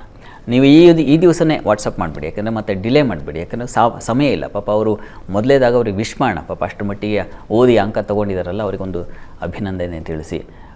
ಒಳ್ಳೆ ಎಜುಕೇಷನ್ ಉಂಟಾಗಬೇಕು, ನಮಗೆ ಚೆನ್ನಾಗಿ ಬುದ್ಧಿಶಕ್ತಿ, ಯಾವುದಾದ್ರೂ ಸಬ್ಜೆಕ್ಟ್ ತೊಗೊಳ್ಳಿ ಅದರಲ್ಲಿ ನಮಗೆ ಬಲ ಬರಬೇಕು ಅಂದರೆ ಇಷ್ಟೊತ್ತು ಹೇಳ್ತಾ ಇದ್ದೆ ಸೂರ್ಯನ ಆರಾಧನೆಯನ್ನು ಮಾಡಬೇಕು ಅಂತ. ಹೀಗಾಗಿ ಸೂರ್ಯ ಪ್ರಾರ್ಥನೆಯನ್ನು ಮಾಡಲಿಕ್ಕೆ ಹೇಳಿ. ಪ್ರತಿ ಭಾನುವಾರ ಪ್ರತಿ ದಿವಸ ಮಾಡೋದು ತುಂಬ ಒಳ್ಳೆಯದು. ಸೂರ್ಯನ ಒಂದು ದರ್ಶನ, ಸೂರ್ಯನಿಗೆ ಕೆಂಪು ಹೂಗಳನ್ನು ಸಮರ್ಪಣೆ ಮಾಡ್ತಕ್ಕಂಥದ್ದು, ಸೂರ್ಯನ ಪ್ರತೀಕವಾಗಿ ಶಿವ ಪ್ರಾರ್ಥನೆ ಮಾಡ್ತಕ್ಕಂಥದ್ದು ಎರಡೂ ಆಗಬಹುದು. ಅದನ್ನು ಮಾಡಲಿ, ಒಳ್ಳೆಯದಾಗಲಿ. ಎಸ್, ಇನ್ನು ಬೆಂಗಳೂರಿನಿಂದ ಕಿಶೋರ್ ಕರೆ ಮಾಡಿದ್ದಾರೆ. ನಮಸ್ತೆ ಕಿಶೋರ್ ಅವರೇ. ಹಲೋ. ಎಸ್, ಕಿಶೋರ್ ಅಂತ ಹೇಳಿ. ಓಕೆ, ಯಾರ ಬಗ್ಗೆ ಕೇಳಬೇಕಿತ್ತು? ನನ್ ಬಗ್ಗೆನಾ? ಓಕೆ, ರಾಶಿ? ವೃಷಭ ರಾಶಿ, ರೋಹಿಣಿ ನಕ್ಷತ್ರ. ಓಕೆ, ಪ್ರಶ್ನೆ ಏನು? ಮಾತಾಡಿ ಶಾಸ್ತ್ರಿಗಳ ಹತ್ರ. ಅದೇ ದಾಂಪತ್ಯ ಜೀವನ ಇದಾಗಿದೆ, ಮಾತುಕತೆ ನಡೀತಿದೆ, ಇದೇ ಮನೆಗ್ ಬರಕ್ ಹೇಳ್ತಿದ್ದೀನಿ, ವೈಫ್ಗೆ ಬರ್ತಾ ಇಲ್ಲ. ಓಕೆ ಓಕೆ ಈಗ ನಿಮಗೆ ಬಾಡಿಗೆ ಮನೆ ಮಾಡು ಅಂತ ಇದ್ ಮಾಡ್ತಿದಾರ. ದಾಂಪತ್ಯದಲ್ಲಿ ಸಮಸ್ಯೆ ಉಂಟಾಗಿದೆ ಅಲ್ವಾ? ಹೌದು ಹೌದು. ನೋಡಿಪ್ಪ, ದಾಂಪತ್ಯ ಈ ಕ್ಲೇಶ ನಿವಾರಣೆಗೆ ಲಕ್ಷ್ಮೀನಾರಾಯಣ ಹೃದಯ ಪಾರಾಯಣ ಅಂತಕ್ಕಂಥದ್ದು ಒಂದು ವಿಶಿಷ್ಟವಾದದ್ದು ಒಂದು ಸಾಧನ ಇದೆ. ಹತ್ತಿರದಲ್ಲಿ ಯಾವುದಾದ್ರು ದೇವಸ್ಥಾನದಲ್ಲಿ ನೀವು ಹೋಗಿ ಕೇಳಿ, ಲಕ್ಷ್ಮೀನಾರಾಯಣ ಹೃದಯ ಪಾರಾಯಣ ಅಂತ. ಅದನ್ನು ತಾವು ಮಾಡಿಸಿ, ಅದರಿಂದ ಅವರ ಬುದ್ಧಿ, ನಿಮ್ಮ ಮನಸ್ಸು, ಬುದ್ಧಿ ಎರಡೂ ಬದಲಾಗಿ ಒಂದು ಸಾಮರಸ್ಯ ಏರ್ಪಾಡಾಗುತ್ತೆ. ಈ ಕ್ಲಾಶಸ್ ಎಲ್ಲ ನಿವಾರಣೆಯಾಗಿ ಒಂದು ಸಾಮರಸ್ಯ ಬಾಳ್ವೆ ಮುಂದುವರಿಲಿಕ್ಕೆ ಅವಕಾಶ ಆಗುತ್ತೆ. ಅದನ್ನು ದಯವಿಟ್ಟು ಮಾಡಿಸಿ, ಒಳ್ಳೆಯದಾಗಲಿ. ಇನ್ನು ಬೆಂಗಳೂರಿನಿಂದ ಸುಷ್ಮಾ ಕರೆ ಮಾಡಿದ್ದಾರೆ. ನಮಸ್ತೆ ಸುಷ್ಮಾ ಅವರೇ. ನಮಸ್ಕಾರ ಮೇಡಮ್. ನಮಸ್ತೆ, ಯಾರ ಬಗ್ಗೆ ಕೇಳಬೇಕಿತ್ತು? ನನ್ ಬಗ್ಗೆನೇ ಕೇಳ್ಬಿಡ್ಬೇಕು ಮೇಡಮ್. ಪ್ರಶ್ನೆ ಪ್ರಶ್ನೆ ಏನಂತ ಮೇಡಮ್ ಹೇಳಿ. ನನ್ ಮಗನ್ ಕೇಳ್ತೀನಿ ಮೇಡಮ್. ಕ್ಲಿಯರ್ ಆಗಿ ಕೇಳಿಸ್ತಿಲ್ಲ, ಇನ್ನೊಂದ್ಸಲ ಹೇಳಿ ಮೇಡಮ್. ನನ್ ಮಕ್ಕಳು ನೂತನ್ ಅಂತ. ಓಕೆ, ಅವ್ರ ಬಗ್ಗೆ ಕೇಳ್ಬೇಕಿತ್ತಾ? ಅವ್ರ ಬಗ್ಗೆ ಕೇಳ್ಬೇಕು. ಅವ್ರದ್ದು ರಾಶಿ ಯಾವುದು? ವೃಶ್ಚಿಕ ರಾಶಿ, ಅನುರಾಧ ನಕ್ಷತ್ರ. ಓಕೆ, ನಿಮ್ ಪ್ರಶ್ನೆ ಏನು? ಮಗನ ಬಗ್ಗೆ ಏನ್ ಕೇಳ್ಬೇಕಿತ್ತು? ಅವನ ಆರೋಗ್ಯ ಬಗ್ಗೆ ಮೇಡಮ್. ಮಾತಾಡಿ ಶಾಸ್ತ್ರಿಗಳ ಹತ್ರ. ನಮಸ್ಕಾರ. ನಮಸ್ಕಾರ ಸುಷ್ಮಾ ಅವರೇ. ನಮಸ್ಕಾರ. ಆರೋಗ್ಯ ಸರಿ ಹೋಗುತ್ತೆ, ಸರಿ, ಆತಂಕ ಬೇಡ. ಈಗ ವಸ್ತುತಃ ಏನಾಗಿದೆ, ರಾಶ್ಯಾಧಿಪತಿ ಕುಜ ಇದಾನಲ್ಲ, ಆತ ಅಷ್ಟಮ ಸ್ಥಾನದಲ್ಲಿ, ನೀಚ ಸ್ಥಾನದಲ್ಲಿ, ಹೀಗೆ ಅವನ ಸಂಚಾರ. ಈ ಕಾರಣದಿಂದಾಗಿ ಸ್ವಲ್ಪ ಮಟ್ಟಿಗೆ ಅನಾನುಕೂಲ ಇದೆ. ಹೀಗಾಗಿ ಸರಿ ಸುಬ್ರಹ್ಮಣ್ಯ ಕವಚವನ್ನು ಕೇಳಿಸ್ಕೊಳ್ಳೋಕೆ ಹೇಳಿ, ಜೊತೆಗೆ ಆದಿತ್ಯ ಹೃದಯವನ್ನು ಕೇಳಿಸ್ಕೊಳ್ಳೋಕೆ ಹೇಳಿ. ಇವೆರಡೂ ತುಂಬ ಸಹಾಯ ಮಾಡುತ್ತೆ. ಸುಬ್ರಹ್ಮಣ್ಯ ಕವಚ ಒಂದು, ಮತ್ತೊಂದು ಆದಿತ್ಯ ಹೃದಯ. ಇವೆರಡೂ ಅವರು ನಿರಂತರವಾಗಿ ಪ್ರತಿ ದಿವಸ ಮಾಡಲಿ. ಬಹುಶಃ ನನಗನ್ಸುತ್ತೆ ಒಂದು 48 ದಿನ, ಒಂದು ಮಂಡಲ ಅವರು ಇದನ್ನು ಕೇಳುವಷ್ಟೊತ್ತಿಗೆ ಆರೋಗ್ಯ ಸರಿ ಹೋಗುತ್ತೆ. ಆತಂಕ ಬೇಡ, ಅಂತಹ ಏನು ಪ್ರಮಾದ ಏನೂ ಇಲ್ಲ, ಯೋಚನೆ ಮಾಡಬೇಡಿ, ಒಳ್ಳೆಯದಾಗಲಿ. ಎಸ್, ಇನ್ನು ಬೆಂಗಳೂರಿನಿಂದ ರತ್ನ ಅವ್ರು ಕರೆ ಮಾಡಿದ್ದಾರೆ. ನಮಸ್ತೆ ರತ್ನ ಅವರೇ. ನಮಸ್ತೆ ಮೇಡಮ್. ನಮಸ್ತೆ, ಯಾರ ಬಗ್ಗೆ ಕೇಳಬೇಕಿತ್ತು? ನನ್ನ ಮೊಮ್ಮಗನ ಬಗ್ಗೆ ಕೇಳ್ಬೇಕಾಗಿತ್ತು. ಓಕೆ, ಅವ್ರದ್ದು ರಾಶಿ? ರಾಶಿ ಮೀನ ರಾಶಿ. ಹಾ, ರೇವತಿ ಪ್ರಶ್ನೆ. ನಕ್ಷತ್ರ. ಓಕೆ, ಪ್ರಶ್ನೆ ಏನು? ಏನ್ ಕೇಳಬೇಕಿತ್ತು? ಮೇಡಮ್, ಅದೇ 6 ಗ್ರಹಗಳು ಅವನ ರಾಶಿಲಿ ಇದೆ ಅಂತಾರೆ, ಮಗುಗೆ ಹೇಗಿದೆ ಅಂತ ಕೇಳ್ಬೇಕು. ಎಷ್ಟು ವರ್ಷ ಮೊಮ್ಮಗನಿಗೆ? 17 ಅಂದ್ರೆ 8 ವರ್ಷ ತುಂಬಿದೆ. 8 ವರ್ಷ. ಓಕೆ, ಶಾಸ್ತ್ರಿಗಳಿದ್ದಾರೆ, ಮಾತಾಡಿ. ನಮಸ್ಕಾರ. ನಮಸ್ಕಾರ. ನಮಸ್ಕಾರ ಗುರುಗಳೇ. ನಮಸ್ಕಾರ. ಇದು ಅವನಿಗೆ ಶಸ್ತ್ರಗ್ರಹಗಳಿವೆ ಅಂತ ಹೇಳ್ತಾ ಇದ್ದಾರೆ ಮೀನರಾಶಿಯಲ್ಲಿ. ಅದಕ್ಕೆ ಏನಾದ್ರೂ ಶಾಂತಿ ಮಾಡಿಸ್ಬೇಕಾ ಹೇಗೆ ಅಂತ ಕೇಳ್ಬೇಕಾಯ್ತು. ಮೀನರಾಶಿಯಲ್ಲಿ ಷಡ್ಗ್ರಹಗಳೇನೂ ಇಲ್ಲ. ಈಗ ನೋಡಿ, ರವಿ ಕೂಡ ಈಗ ನಾಳೆ ಮೂವ್ ಆಗಿಬಿಡ್ತಾ ಇದ್ದಾನೆ. ಈಗ ಅಲ್ಲಿ ಇರ್ತಕ್ಕಂಥದ್ದು ಏನಪ್ಪ ಅಂದರೆ ಬುಧ, ಶನೈಶ್ಚರ, ಶುಕ್ರ ಮತ್ತು ರಾಹು 4 ಗ್ರಹ ಇರೋದು. ಅಲ್ಲಿ ಈಗ ರಾಹು ಮತ್ತು ಬುಧನಿಂದಾಗಿ ಸ್ವಲ್ಪ ಮಟ್ಟಿಗೆ ಆರೋಗ್ಯದಲ್ಲಿ ಸ್ವಲ್ಪ ತೊಡಕು ಏರುಪೇರು ಅದನ್ನು ಸೂಚಿಸ್ತಾ ಇದೆ ವಿನಃ ಬಿಟ್ಟರೆ, ಮೀನರಾಶಿಯವರಿಗೆ ನಿಮ್ಮ ರಾಶ್ಯಾಧಿಪತಿ ಈಗ ಶತ್ರು ಕ್ಷೇತ್ರದಲ್ಲಿದ್ದಾನೆ, ಅಂದರೆ ಅವರ ರಾಶ್ಯಾಧಿಪತಿ. ಹೀಗಾಗಿ ಸ್ವಲ್ಪ ಆರೋಗ್ಯ ವ್ಯತ್ಯಾಸ ಅನ್ನೋದು ಬಿಟ್ಟರೆ ಏನು ಪ್ರಮಾದ ಅಂತೇನೂ ಇಲ್ಲ, ಆತಂಕ ಬೇಡ. ಈಶ್ವರ ಸನ್ನಿಧಾನಕ್ಕೆ ಅಥವಾ ದತ್ತಾತ್ರೇಯ ಸನ್ನಿಧಾನಕ್ಕೆ, ಗುರು ಸನ್ನಿಧಾನಕ್ಕೆ ನೀವು ನವಧಾನ್ಯ ಜೊತೆಗೆ ಸ್ವಲ್ಪ ಬೆಲ್ಲ, ಸ್ವಲ್ಪ ಉಪ್ಪು ಇಷ್ಟನ್ನು ದಾನ ಮಾಡಿ ಅವರ ಮಗು ಹೆಸರಲ್ಲಿ, ಅನುಕೂಲ ಆಗುತ್ತೆ. ಆತಂಕ ಬೇಡ, ಆತಂಕ ಪಡುವ ಅವಶ್ಯಕತೆ ಖಂಡಿತ ಇಲ್ಲ, ಒಳ್ಳೆಯದಾಗ. ಇನ್ನು ಕಲಬುರಗಿಯಿಂದ ಮನೋಹರ್ ಕರೆ ಮಾಡಿದ್ದಾರೆ. ನಮಸ್ತೆ ಮನೋಹರ್ ಅವರೇ. ನಮಸ್ತೆ ಮೇಡಮ್. ನಮಸ್ತೆ, ಯಾರ ಬಗ್ಗೆ ಕೇಳಬೇಕಿತ್ತು? ನನ್ನ ಮಗನ ಬಗ್ಗೆ ಮೇಡಮ್. ಓಕೆ, ಮಗನ ಬಗ್ಗೆ ಏನ್ ಕೇಳಬೇಕಿತ್ತು? ಅವನು ವಿದ್ಯಾಭ್ಯಾಸ ಈಗ 10ನೇ ಮುಗಿದಿದೆ. ಹಾ, ಮುಂದೆ ಏನ್ ವೃಶ್ಚಿಕ ಮಾಡ್ಬೇಕು? ರಾಶಿ, ಜ್ಯೇಷ್ಠ ನಕ್ಷತ್ರ. ಯಾವ ರಾಶಿ? ವೃಶ್ಚಿಕ ರಾಶಿ, ಜ್ಯೇಷ್ಠ ನಕ್ಷತ್ರ. ಮ್ಯಾಕ್ಸಿಮಮ್ ಎಲ್ಲ ಕಾಲರ್ಸ್ ವೃಶ್ಚಿಕ ರಾಶಿ ಇದ್ದಾರೆ ಇವತ್ತು. ಮಾತಾಡಿ ಶಾಸ್ತ್ರಿಗಳ ಹತ್ರ. ವೃಶ್ಚಿಕ ರಾಶಿ ಅವರಿಗೆ ಚೆನ್ನಾಗೇ ಇದೆಯಲ್ಲ, ಈಗ ಸೂರ್ಯನ ಬಲ ಬೇರೆ ಬಂದುಬಿಟ್ಟಿದೆ. ಷಷ್ಠಕ್ಕೆ ಸೂರ್ಯ ಬಂದರೆ ಅವರು ಹೋರಾಟ ಸ್ವಭಾವ ಬರುತ್ತೆ, ಧೃತಿಶಕ್ತಿ ಹೆಚ್ಚಾಗುತ್ತೆ, ಒಂದು ವೈಷಮ್ಯ, ತೊಡಕು ಇಂಥವುಗಳಿಂದ ಹೊರಗೆ ಬಂದುಬಿಡ್ತಾರೆ ಅಂತೆಲ್ಲ ಇದೆ. ಹೀಗಾಗಿ ವೃಶ್ಚಿಕ ರಾಶಿಯವರಿಗೆ ಬಲ ಇದೆ. ಪಂಚಮ ಶನೈಶ್ಚರ ಇದೆಯಲ್ಲ ಅದು ಸ್ವಲ್ಪ ಮಟ್ಟಿಗೆ ಬಾಧೆ. ನಾವೀಗ ಮಾತಾಡ್ತಿರೋದು ರವಿ ಬಗ್ಗೆ. ಹೀಗಾಗಿ ರವಿ ಏನಪ್ಪ ಮಾಡ್ತಾನೆ ಅಂದರೆ ಒಳ್ಳೆಯ ಫಲ ಕೊಡ್ತಾನೆ. ಬೇರೆ ಗ್ರಹಗಳ ಬಗ್ಗೆ ಅಂದರೆ ಬೇರೆ ಗ್ರಹದ ಯೋಚನೆ ಮಾಡಬೇಕಾಗುತ್ತೆ. ಇರಲಿ, ಅಂತೂ ನಾವು ಓವರಾಲ್ ಆಗಿ ನೋಡಬೇಕು. ಅಂದರೆ ಎಲ್ಲ ಗ್ರಹಗಳದ್ದು ದೃಷ್ಟಿಯಲ್ಲಿಟ್ಟುಕೊಂಡು ಫಲ ಏನು ಅಂತಲೇ ನಿರ್ಣಯ ಮಾಡಬೇಕಾಗಿರೋದು. ಪಂಚಮ ಶನಿ ಸ್ವಲ್ಪ ಬುದ್ಧಿ ವ್ಯತ್ಯಾಸ ಮಾಡ್ತಕ್ಕಂಥದ್ದು, ಸ್ವಲ್ಪ ದ್ವಂದ್ವತೆ ಉಂಟಾಗ್ತಕ್ಕಂಥದ್ದು, ಈ ಥರದ್ದೆಲ್ಲ ಇದೆಯಲ್ಲ. ರಾಹು ಬೇರೆ ಸೇರಿದ್ದಾನೆ. ಹೀಗಾಗಿ ರಾಹು ಶನಿ ಬುಧರೆಲ್ಲ ಇದ್ದಾಗ ಸರಳವಾಗಿ ಸುಲಭವಾಗಿ ಹಾದಿ ತಪ್ಪುವ ಸಾಧ್ಯತೆಗಳು ಹೆಚ್ಚು. ಬೇರೆಯವರ ಒಂದು ಮಾತು, ಆಕರ್ಷಣೆ ಇವುಗಳು ಬೇರೆ ಕಡೆ ಕರ್ಕೊಂಡು ಹೋಗ್ಬಿಡುತ್ತೆ. ಹೀಗಾಗಿ ಆಂಜನೇಯನ ಪ್ರಾರ್ಥನೆ ಮಾಡಲಿ. ಪ್ರತಿ ಶನಿವಾರ ಆಂಜನೇಯ ಸನ್ನಿಧಾನಕ್ಕೆ ಹೋಗಿ ಆಂಜನೇಯನಿಗೆ ವೀಳ್ಯದೆಲೆ ಹಾರವನ್ನು ಹಾಕಿಸ್ತಕ್ಕಂಥದ್ದು, ಜೇನಿನ ಅಭಿಷೇಕ ಮಾಡಿಸ್ತಕ್ಕಂಥದ್ದು, ಅದನ್ನು ಪ್ರಸಾದ ತಗೊಳ್ತಕ್ಕಂಥದ್ದು, ಇದನ್ನು ಮಾಡೋದ್ರಿಂದ ಬುದ್ಧಿ ಚಂಚಲವಾಗಲ್ಲ. ಒಳ್ಳೆಯದಾಗಲಿ. ಮೇಷರಾಶಿಗೆ ಸೂರ್ಯನ ಪ್ರವೇಶ 7 ರಾಶಿಗಳ ಮೇಲೆ ಏನು ಪ್ರಭಾವ ಬೀರ್ತಾ ಇದೆ, ಅದರಲ್ಲಿ ಮೊದಲ 3 ರಾಶಿ ಬಗ್ಗೆ ಶಾಸ್ತ್ರಿಗಳು ತಿಳಿಸ್ಕೊಟ್ಟಿದ್ದಾರೆ. ಇನ್ನುಳಿದ 4 ರಾಶಿ ಯಾವ್ಯಾವುದು, ಆ ರಾಶಿ ಏನೆಲ್ಲ ಪ್ರಭಾವಗಳಿದೆ, ಪರಿಣಾಮಗಳಿದೆ, ಇದ್ರ ಬಗ್ಗೆ ಶಾಸ್ತ್ರಿಗಳು ತಿಳಿಸ್ಕೊಡ್ತಾರೆ. ಶಾಸ್ತ್ರಿಗಳೇ, ಸಿಂಹರಾಶಿ. ಸಿಂಹರಾಶಿಯವರಿಗೆ ಹೇಗಿದೆಯಪ್ಪ ಅಂದರೆ ನೋಡಿ, ನಿಮ್ಮ ರಾಶ್ಯಾಧಿಪತಿ ಸೂರ್ಯ. ರಾಶ್ಯಾಧಿಪತಿಗೆ ಬಲ ಬಂದಾಗ ಏನಾಗುತ್ತೆ, ಸಹಜವಾಗಿ ನಿಮಗೆ ಮೈಗೂಡುತ್ತೆ ಬಲ ಅಂತಕ್ಕಂಥದ್ದು. ನಿಮ್ಮ ಆರೋಗ್ಯ ವಿಚಾರದಲ್ಲಾಗಿರಬಹುದು, ಅದು ಅದೃಷ್ಟ ಸ್ಥಾನಕ್ಕೆ ಹೋಗಿದ್ದಾನೆ. ಹೀಗಾಗಿ ಅದೃಷ್ಟ ಏನಾದರೂ ನಿಮ್ಮ ಕೈ ಹಿಡಿದು ಬಿಟ್ಟರೆ ನೀವು ಮುಟ್ಟಿದ್ದೆಲ್ಲ ಚಿನ್ನ ಅಂತಾರಲ್ಲ, ಆ ರೀತಿಯಲ್ಲಿ ನಿಮಗೆ ಯಾವ ಕೆಲಸಕ್ಕೆ ಕೈ ಹಾಕಿದ್ರೂ ಬಹಳ ವಿಶೇಷವಾದ ಫಲ ಸಿಗುತ್ತೆ. ದೈವಾನುಕೂಲ ಇದ್ದಾಗ ನೀವು ಏನೂ ಮಾಡಬಹುದು.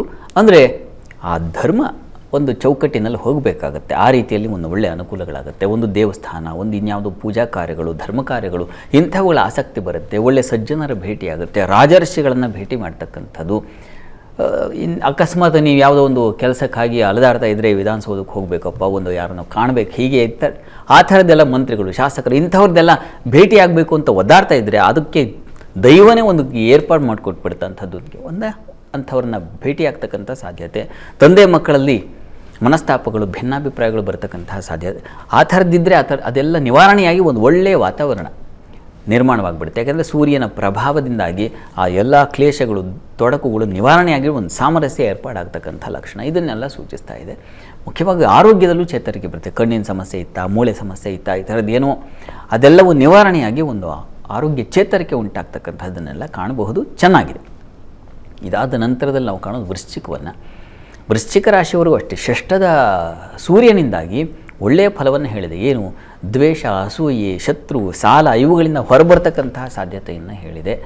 ನಿಮಗಂಥದ್ದು ಒಂದು ಶಕ್ತಿ ಬರುತ್ತೆ, ಕರ್ಮಾಧಿಪತಿಯನ್ನು. ಹೀಗಾಗಿ ಕೆಲಸದ ಸ್ಥಳದಲ್ಲಂತೂ ನೀವು ಆಡಿದ್ದೇ ಆಟ ಆ ಥರ ಆಗಿಬಿಡುತ್ತೆ. ಅಂದರೆ ಎಲ್ಲರ ಸಹಕಾರ ಸಿಗ್ತಾ ಹೋಗುತ್ತೆ. ನಿಮ್ಮ ಮಾತಿಗೊಂದು ಬೆಲೆ ಬರುತ್ತೆ. ಬೆಲೆ ಬರಲಿಲ್ಲ ಅಂದರೆ ಬೆಲೆ ಬರೆಸ್ಕೊಳ್ಳೋ ಶಕ್ತಿಯನ್ನು ಸೂರ್ಯ ತಂದು ಕೊಡ್ತಾನೆ. ಆ ಥರ ವೃಶ್ಚಿಕ ರಾಶಿಯವರಿಗೆ ಒಂದು ಬಲ ಇದೆ ರೀ, ಸಂಶಯ ಇಲ್ಲ. ಇದಾದಮೇಲೆ ಧನು ರಾಶಿಯನ್ನು ಪಂಚಮದ ಅವನು, ಹಾಗಾಗಿ ಪಂಚಮ ಸ್ಥಾನದಲ್ಲಿ ಸೂರ್ಯನಿದ್ದಾಗ ಬುದ್ಧಿ ಚುರುಕಾಗ್ತಕ್ಕಂಥದ್ದು. ಅವನು ಭಾಗ್ಯಾಧಿಪತಿ. ಹೀಗಾಗಿ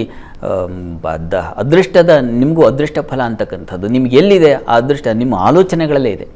ಹೀಗಾಗಿ ನೀವು ಏನು ಯೋಚನೆ ಮಾಡ್ತೀರೋ ಅದನ್ನು ಇಂಪ್ಲಿಮೆಂಟ್ ಮಾಡ್ತಕ್ಕಂಥ ಶಕ್ತಿ ಕೂಡ ಖಂಡಿತ ಉಂಟಾಗುತ್ತೆ. ಅದರಲ್ಲಿ ಯಾವುದೇ ಸಂಶಯ ಇಲ್ಲ. ಮಕ್ಕಳ ವಿಚಾರದಲ್ಲಿ ಏನಾದರೂ ಸಮಸ್ಯೆಗಳು, ಭಿನ್ನಾಭಿಪ್ರಾಯಗಳಿದೆ, ಅದು ನಿವಾರಣೆ ಆಗ್ತಕ್ಕಂಥ ಸಾಧ್ಯತೆ. ಸಂತಾನ ಸೂಚನೆಗೆ ನಾನು ಆಗಲೇ ಹೇಳಿದೆ, ಸೂರ್ಯನು ಪ್ರಮುಖವಾದ ಕಾರಣ ಅಂತ. ಆ ರೀತಿಯಲ್ಲಿ ಒಂದು ಅನುಕೂಲ, ಅಂಥದ್ದೊಂದು ಫಲ ತಂದುಕೊಡ್ಲಿಕ್ಕೂ ಅವನ ಕಾರಣೀಕರ್ತನಾಗ್ತಾನೆ. ಆ ರೀತಿಯಲ್ಲಿ ಅನುಕೂಲ ಇರತಕ್ಕಂಥದ್ದು. ಈ ಹೈಯರ್ ಸ್ಟಡೀಸ್ ಮಾಡೋರಿಗೆ ನೋಡಿ, ಅದರಲ್ಲೂ ಬಹಳ ಮುಖ್ಯವಾಗಿ ಈ ಮೆಡಿಕಲ್ ಫೀಲ್ಡಲ್ಲಿ ಇರ್ತಕ್ಕಂಥವ್ರಿಗೆ ನೋಡಿ, ಅಂಥದ್ದೊಂದು ಸೀಟ್ ಅಲ್ದಾಟ ಇದ್ದರೆ ಅದೊಂದು ಅನುಕೂಲ ಆಗ್ತಕ್ಕಂಥದ್ದು, ಅಥವಾ ಇನ್ಯಾರ್ದೋ ಒಂದು ಗೈಡೆನ್ಸ್ ಬೇಕು ಅಂತಿದ್ದರೆ ಅದಕ್ಕೆ ಅನುಕೂಲ ಆಗ್ತಕ್ಕಂಥದ್ದು. ಈ ರೀತಿಯಲ್ಲಿ ಒಳ್ಳೆಯ ಉತ್ಕೃಷ್ಟವಾಗಿದೆ. ಮೆಡಿಕಲ್ ಫೀಲ್ಡಲ್ಲಿ ಇರ್ತಕ್ಕಂಥವ್ರಿಗಂತೂ ತುಂಬ ತುಂಬ ತುಂಬ ಚೆನ್ನಾಗಿದೆ. ರಾಜಕಾರಣಿಗಳಿಗೂ ಅಷ್ಟೇ ತುಂಬ ಉಪಕಾರಿಯಾಗಿದೆ. ಹೆಚ್ಚಿನ ಶುಭ ಫಲವನ್ನು ಕಾಣಬಹುದು. ಅಂತೂ ಬುದ್ಧಿ ಚುರುಕಾಗಿರುತ್ತೆ. ನೀವು ಇನ್ನೊಬ್ಬರು ಹೇಳೋಕ್ಕಿಂತ ಮುಂಚೆ ಅವ್ರ ಮನಸ್ಸಲ್ಲಿ ಏನಿದೆ ಅನ್ನೋದನ್ನು ಹಾಗೆ ಗ್ರಾಸ್ಪ್ ಮಾಡಿ ನೀವು ಅದನ್ನು ಅನುಷ್ಠಾನಕ್ಕೆ ತಂದುಬಿಡ್ತೀರಾ. ತನ್ನ ಮೂಲಕ ಸೈ ಅನ್ನಿಸ್ಕೊಳ್ತೀರಾ. ಪ್ರತಿಷ್ಠೆ, ಗೌರವ, ಒಂದು ಪ್ರಶಂಸೆ ಇವುಗಳೆಲ್ಲ ಸಿಗ್ತಕ್ಕಂಥ ಸಾಧ್ಯತೆ ಇದೆ. ಆ ಥರದ್ದು ತುಂಬ ಚೆನ್ನಾಗಿದೆ.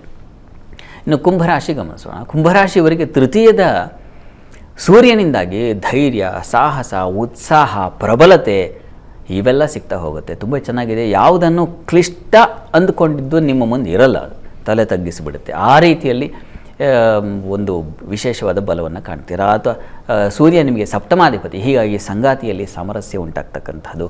ನೀವು ವ್ಯವಹಾರಗಳಲ್ಲಿ ಬಹಳ ವಿಶೇಷವಾದ ಫಲ ಕಾಣ್ತಕ್ಕಂಥದ್ದು. ಮೆಡಿಕಲ್ ಫೀಲ್ಡಲ್ಲಿ ಇರ್ತಕ್ಕಂಥವ್ರಿಗೂ ಅಷ್ಟೇ ತುಂಬ ಅನುಕೂಲದ ಯಾವುದೋ ಒಂದು ಹಾಸ್ಪಿಟ್ಲ್ ಓಪನ್ ಮಾಡಿರ್ತೀರ, ನೀವೇ ಹಾಸ್ಪಿಟ್ಲ್ ಒಡೆಯರಾಗಿರ್ತೀರ, ಓನರ್ ಆಗಿರ್ತೀರ, ಅದು ತುಂಬ ಚೆನ್ನಾಗಿ ಚುರುಕಾಗಿ ಮುಂದುವರಿತಕ್ಕಂಥ ಸಾಧ್ಯ, ಅದನ್ನು ಸೂಚಿಸ್ತಾ ಇದೆ.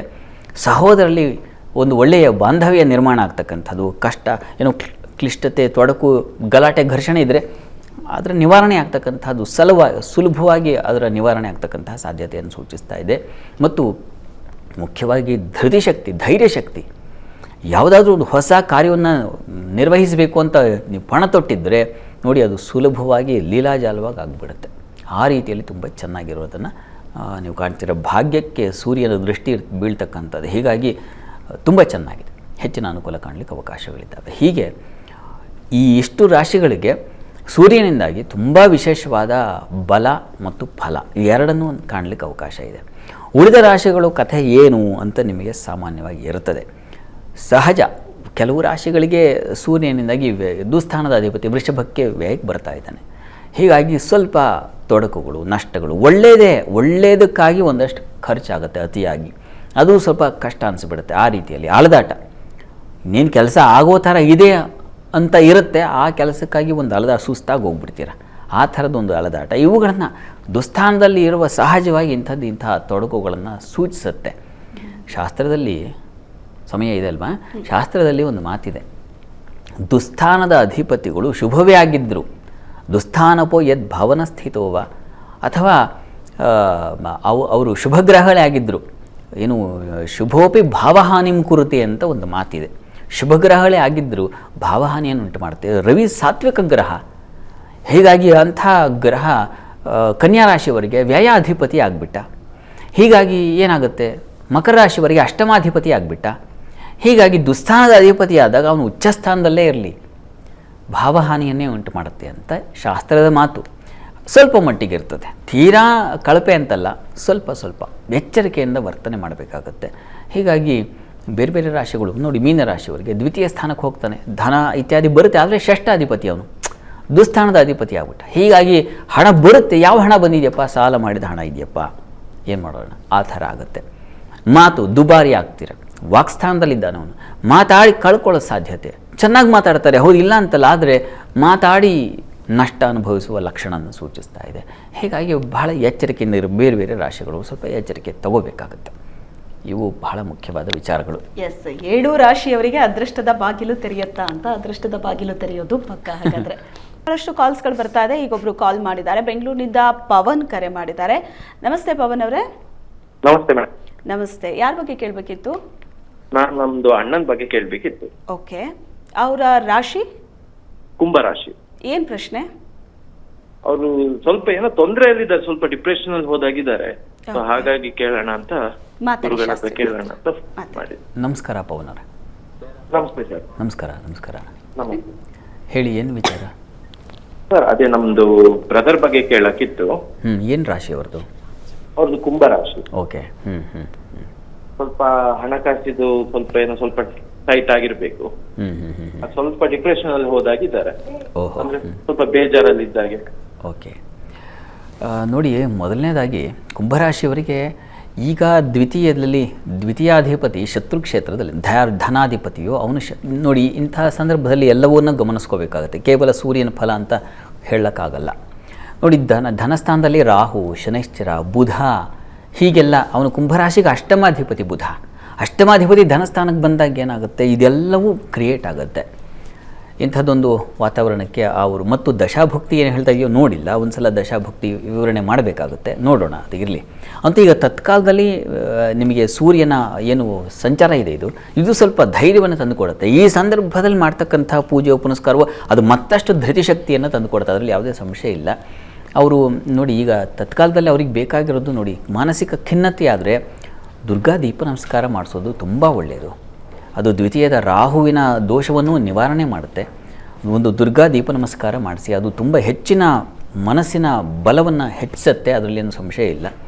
ಮತ್ತು ಈ ಒಂದು ಧೃತಿಶಕ್ತಿ ಹೆಚ್ಚಬೇಕಿದ್ರೆ ಆಂಜನೇಯನ ಪ್ರಾರ್ಥನೆ ಬೇಕಾಗುತ್ತೆ.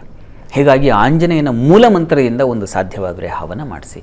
ಇದು ಸ್ವಲ್ಪ ತೀವ್ರವಾಗಿರೋ ಕಾರಣಕ್ಕೆ ಇದು ಹೇಳ್ತಾ ಇದ್ದೀನಿ, ಅದು ಬಹಳ ವಿಶೇಷವಾದ ಫಲ ಕೊಡುತ್ತೆ. ಇವೆರಡನ್ನು ದುರ್ಗಾದೀಪ ನಮಸ್ಕಾರ ಮತ್ತು ಆಂಜನೇಯನ ಮಂತ್ರ ಇದರಿಂದ ಒಂದು ಹವನ ಮಾಡಿಸಿ, ಸಾಧ್ಯವಾದರೆ ಮಾಡಿಸಿ. ಅವರಿಗೆ ಇಂಥ ಕಷ್ಟಗಳನ್ನು ದೈವ ನೋಡಿ, ಎಂತೂ ರಿಕ್ಷಮಿಚ್ಛಂತಿ ಬುದ್ಧ್ಯಾ ಸಂಯೋಜಯಂತಿ ತಮ್ಮಂತ ಒಂದು ಮಾತಿದೆ. ಹೀಗಾಗಿ ಇಂಥ ಪ್ರಾರ್ಥನೆಗಳು, ಇಂಥ ಪೂಜೆಗಳು ಹೊಸ ಮಾರ್ಗವನ್ನು ತಂದು ಕೊಟ್ಬಿಡ್ತವೆ. ಒಂದು ಸಲ ಪ್ರಯತ್ನ ಮಾಡಿ, ಒಳ್ಳೆಯದಾಗಲಿ. ಧನ್ಯವಾದಗಳು ಕಾಲ್ ಮಾಡಿದ್ದಕ್ಕೆ. ಇನ್ನು 7 ರಾಶಿಗಳ ಮೇಲೆ ಸೂರ್ಯನ ಪ್ರಭಾವ ಯಾವ ರೀತಿ ಫಲ ಕೊಡುತ್ತೆ, ಏನು ಬಲ ಇದೆ ಅನ್ನೋದ್ರ ಬಗ್ಗೆ ತಿಳಿಸಿದ್ರಿ. ಉಳಿದ ರಾಶಿಯವರಿಗೂ ಕೂಡ ನನಗೂ ಸೂರ್ಯನ ಬಲ ಇದ್ದಿದ್ರೆ ಒಂದು ಒಳ್ಳೆ ಫಲ ಇರ್ತಿತ್ತಲ್ಲ ಅನ್ನುವಂತಹ ಒಂದು ನಿರೀಕ್ಷೆ ಇದ್ದೇ ಇರುತ್ತೆ. ನೀವು ಅದನ್ನು ಹೇಳಿದ್ರಿ, ಯಾರು ಆತಂಕ ಪಡಬೇಕಾಗಿಲ್ಲ ಅಂತ. ಕಾರ್ಯಕ್ರಮದಲ್ಲಿ ಬಹಳಷ್ಟು ವಿಚಾರವನ್ನು ತಿಳಿಸ್ಕೊಟ್ರಿ ಶಾಸ್ತ್ರಿಗಳೇ, ಧನ್ಯವಾದಗಳು. ಸರ್ವೇ ಜನಾಃ ಸುಖಿನೋ ಭವಂತು, ಸಮಸ್ತ ಸನ್ಮಂಗಳಾನಿ ಭವಂತು. ಎಲ್ಲರಿಗೂ ಶುಭವಾಗಲಿ. ಎಲ್ಲರೂ ಸೂರ್ಯ ಪ್ರಾರ್ಥನೆಯನ್ನು ಮಾಡಿ, ಒಳ್ಳೆಯದಾಗುತ್ತೆ.